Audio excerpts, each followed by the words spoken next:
name's Amanda and I'm the Fun Size Reader, and today I wanted to finally bring you my review for A Court of Silver Flames by Sarah J Maas.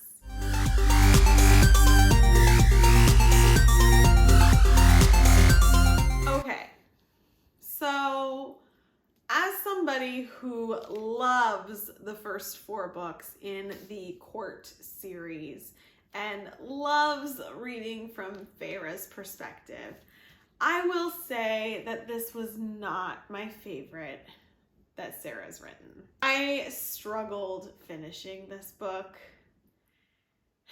and I have quite a few reasons as to why. And I read it so long ago, and I've just been dragging my feet on giving you a review because I don't like giving reviews on books that I'm not really a fan of.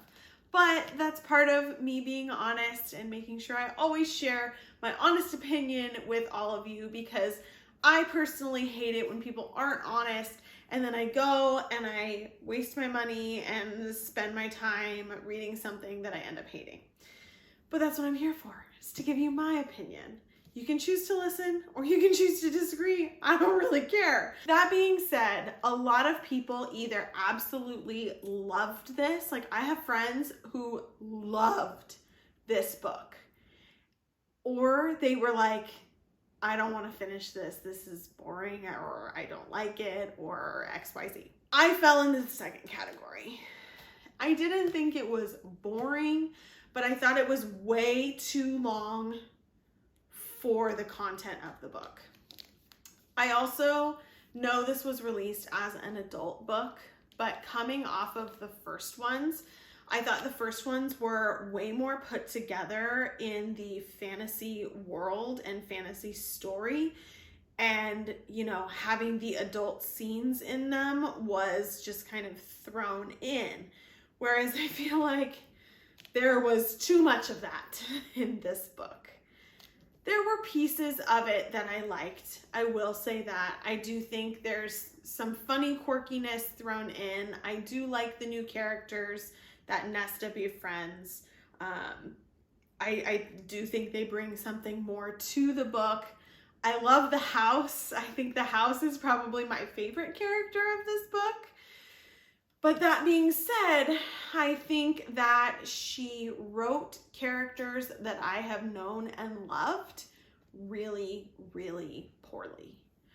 I did not like the way that she wrote. I say Rice. I know it's Rhys, but I say Rice. I did not like the way she wrote his character. I didn't even like the way she wrote Feyre's character. And that kind of hurt me reading this. And I didn't know if it was supposed to be that way because it's kind of from Nesta's perspective, but it's not written in the same way that Feyre's perspective was written. She used a different tense for the book, and you know, that's okay, but a lot of times I like it better when authors use first person or stick with one person throughout the entirety of the book. And the ones that Sarah writes that are kind of back and forth, I'm not a super duper fan of. And that's the way it was in this book. The other thing I didn't really love was that I thought that it just was a duplicate of the Cassian, Azriel, and Rhys story. I didn't think it was really original. I was like, okay, this is kind of predictable. We got to hear this whole story about how they climbed the mountain and how they won the competition, and let me guess, we're gonna have that happen as well. And I wasn't wrong. There were some changes that I didn't see coming, but it essentially happened. And I don't know.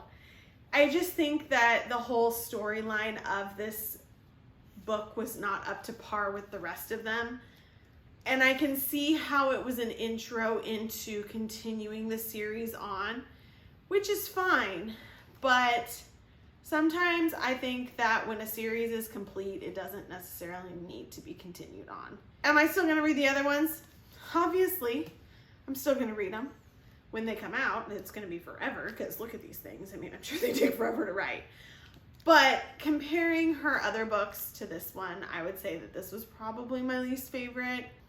That being said, I also have not gotten past Empire of Storms because I get stuck in the same part every single time and can't continue on. So I guess maybe that one's not my favorite. I don't know. I finished this one, so maybe that is the one that's not my favorite. Another thing that I really don't like, and I think I mentioned this in my halfway video, is I don't like when it's a fantasy world that mixes in real world things. Like, you should not know medicine from today's society and like explaining things from our world in a fantasy world. It just doesn't, it doesn't mix with me. And so I noticed that kind of interspersed throughout. Do I think that there's a lot of great character development in this book? Yes, but I'm not a super character development book person. And so I think that's one of the main reasons why I struggled. I think there's a lot of very personal things that Sarah put in this book. And while I think that that's great, and I'm like, this is her passion and her project and her book, she can do whatever she wants with it, it just didn't really fit with the storyline and type of book that I was expecting based on the other 4 in the series. So, will I read the next ones? Yes. Did I love this one? No, I didn't. Let me know what you think in the comments. Were you on my side? Were you on the I love it side? I'm really curious as to know why. I think a lot of it has to do with loving the character development versus loving the plot-driven books, and I'm a plot-driven person. So let me know what you think. If you'd like to chat, you can find me on Instagram at The Fun Size Reader, on Facebook at The Fun Size Reader, and on Twitter at Fun Size Reader. See you next time.